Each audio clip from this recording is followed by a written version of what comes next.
ओम श्री सद्गुरुदेव भगवान की जय।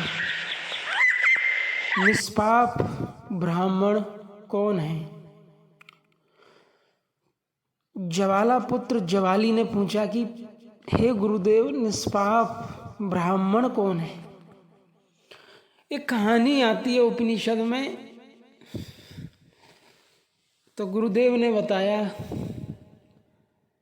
विमुक्त चित्त, जिसका चित्त द्वैत के भावों से मुक्त है, जिसके चित्त में ना तो आसुरी भावनाएं पैदा होती, काम क्रोध लोभ मोह राग द्वेष, ना देवी भावनाएं पैदा होती, जो मुक्त भाव चित्त है वो निष्पाप ब्राह्मण है।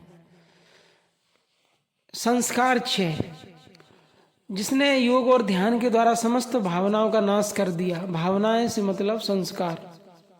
जिसके संस्कार 6 हो गए, वृत्तियां क्षीण हो गई, देवी आसुरी और निष्पाप ब्राह्मण, वो निष्पाप ब्राह्मण है जो ब्रह्मचर्य का पालन करता है, एकांत देश का सेवन करता है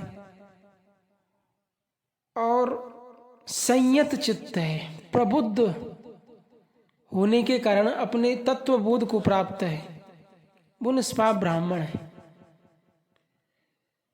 जो बहुत नहीं बोलता या बहुत ज्यादा शांत नहीं रहता, जो समयोग को प्राप्त है, जिसका सम्यक देखना बोलना चलना संतुलित है और समभाव में स्थित है, वो निष्पाप ब्राह्मण है।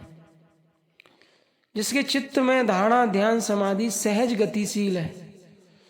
और पूर्ण ब्राह्मण तो वही है जो ब्रह्म भाव को प्राप्त है, जो ब्रह्म के साथ एक हो गया, जिसका चित्त ब्रह्म भाव में तद्रूप हो गया, वही निष्पाप ब्राह्मण है, सबसे श्रेष्ठ है।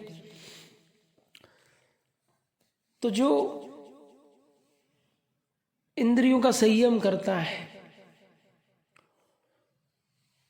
और ब्रह्मचर्य आदि व्रतों का पालन करता है, जो विशेष प्रकार के वाहनों का इस्तेमाल करता है।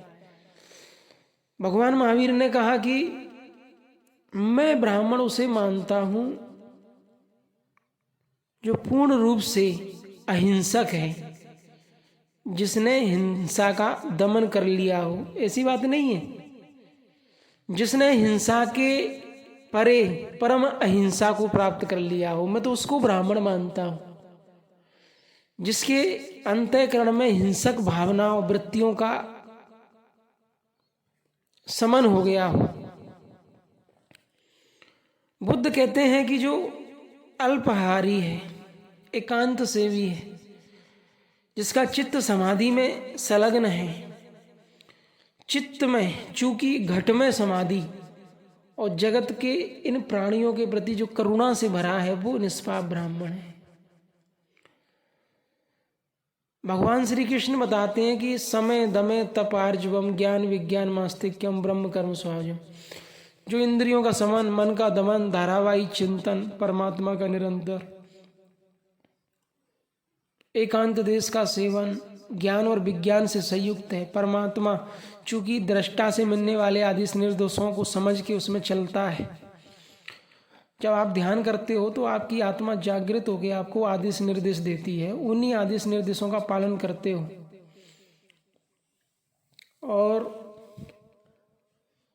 अपने स्वरूप में जो प्रतिष्ठित है वो पूर्ण निष्पाप ब्राह्मण है। तदा दृष्टा स्वरूप अवस्थान मम दर्शन फल परम अनुपा जीव पावनिज सहज स्वरूपा। जो अपने सहज स्वरूप को प्राप्त है वो निष्पाप ब्राह्मण है।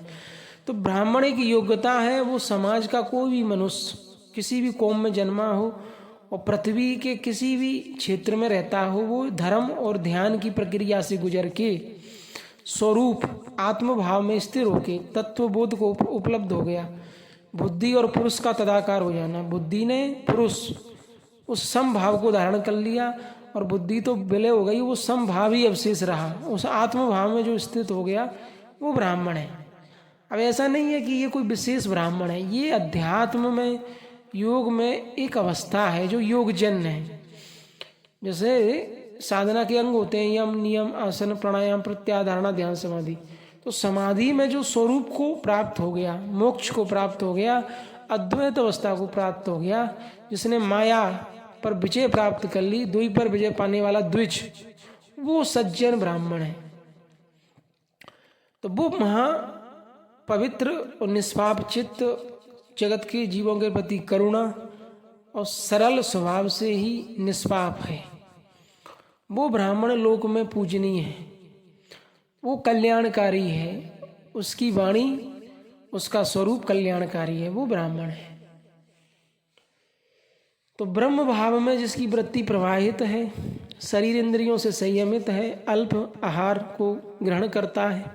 भगवान बुद्ध कहते हैं कि जो रात्रि का भोजन त्याग देता है, निरंतर ध्यान और समाधि में जिसका चित्त लगा हुआ है, जो चैतन्य भाव में स्थित है, सचेतन है, सजग है, उसे मैं ब्राह्मण मानता हूँ। तो ब्राह्मण वर्ण से नहीं, कर्म से और अवस्था से और योग्यता से होता है, ऐसा भगवान बुद्ध कह रहे हैं। तो ब्राह्मण कौन है? जो इंद्रियों पर संयम करता है, संतुलित समयोग, जिसका चित्त समाधि को प्राप्त है और जो पूर्ण ज्ञान स्वरूप है, तत्वबोध आत्म भाव में स्थित है, आत्म तत्व को जानने वाला है। परम तत्व परमात्मा की प्रत्यक्ष ज्ञानी जानकारी का नाम ज्ञान है, और उस ज्ञान से जो संयुक्त है वो ब्राह्मण है। और जिसके अमर क्लेश क्षय हो गए, काम क्रोध लोभ मोह राग द्वेष इन वृत्तियों से जो मुक्त हो गया, वो ब्राह्मण है, जो संयत चित्त है। और ये योग जन्य है, योग अभ्यास करते करते, योग साधना करते करते ये अवस्था एक दिन साधक में आ जाती है, वो ब्राह्मण हो जाता है। ओम श्री परमात्मने नमः।